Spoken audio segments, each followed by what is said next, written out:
Hello friends, வணக்கம். இது pumpkin to chicken Stella special. இன்றைக்கி எனக்கு தெரிஞ்ச சமையலில் நம்ம பார்க்க போகிற ரெசிபி வந்து வாழைக்காய் கூட்டு. இந்த வாழைக்காய் கூட்டு ரொம்பவே டேஸ்டியான ஒரு ரெசிபி. இது வந்து சாதத்துக்கு வச்சு சாப்பிட்டுக்கலாம். அது மட்டும் இல்லாமல் இட்லி தோசை இதுக்கு ரொம்பவே நல்லாயிருக்கும். இது வந்து ஃபுல்லாக நீங்கள் பாருங்கள். பார்த்துட்டு நீங்கள் வீட்டில் வந்து இதை செஞ்சு பார்க்கணும். அது மட்டும் இல்லாமல் இந்த சேனலை வந்து நீங்கள் சப்ஸ்கிரைப் பண்ணிக்கோங்க. இது வந்து எப்படி செய்யலான்னு பார்ப்போம். இதே மாதிரி 4 நேந்திரங்காய் எடுத்துக்கோங்க. நேந்திரங்காயை நல்லா கழுவிட்டு நல்லா தோல் சீவி எடுத்துருங்க. இதே மாதிரி இதை வந்து சின்ன சின்ன துண்டுகளாக நீங்க வெட்டி எடுத்துக்கோங்க.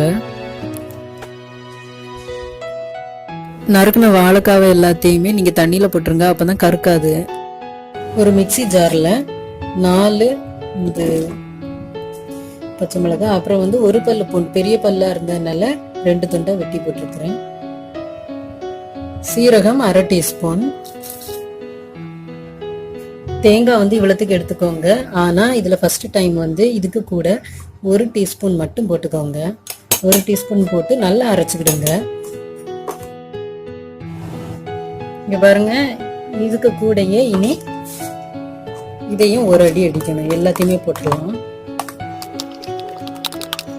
ஒரே ஒரு அடி தான் அடிக்கணும். இதே மாதிரி கரகரப்பா அரைச்சு எடுத்துக்கோங்க. இப்போ வந்து ஸ்டவ் ஆன் பண்ணிட்டு ஒரு கடாயை வச்சிருங்க. கடாயில வந்து நம்ம நறுக்குன வாழைக்காய் எல்லாத்தையுமே போட்டுருங்க. போட்டு கூடவே ஒரு மஞ்சள் தூள் 1/4 டீஸ்பூன் போட்டுக்கோங்க. அப்புறம் வந்து தேவையான அளவு உப்பு, அப்புறம் 1 டம்ளர் நிறைய தண்ணி வேணும்.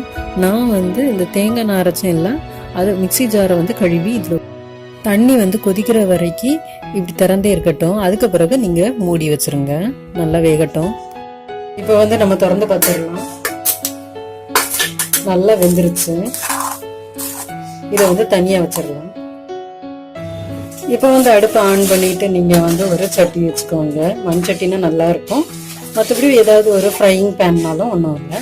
இப்போ நான் வந்து மண் சட்டி தான் வச்சிருக்கேன். வந்து சூடாயிட்டு இப்போ எண்ணெய் ஊற்றிக்கலாம். இப்போ நான் வந்து தேங்காய் எண்ணெய் தான் ஊற்றுறேன். ஒரு 2 டேபிள் ஸ்பூன் அளவுக்கு ஊற்றிக்கோங்க. 1 டீஸ்பூன் கடுகு, அப்புறம் காஞ்ச மிளகாய்,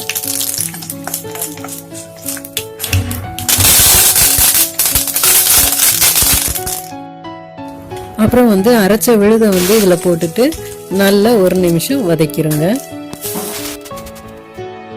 இது வதங்கின பிறகு வேக வச்ச வாழைக்காவை இதில் போட்டுருங்க. இதை வந்து மிக்ஸ் பண்ணி விட்டுட்டோம்னா கூட்டு ரெடி ஆகிடும். இப்போ பாருங்க, நல்லா மிக்ஸ் பண்ணி விட்டாச்சு, கூட்டும் ரெடி ஆகியாச்சு. இதை வந்து நீங்களும் உங்கள் வீட்டில் வந்து செஞ்சு பாருங்க. செஞ்சு பார்த்துட்டு எனக்கு கமெண்ட்ல சொல்லுங்க. பாய்.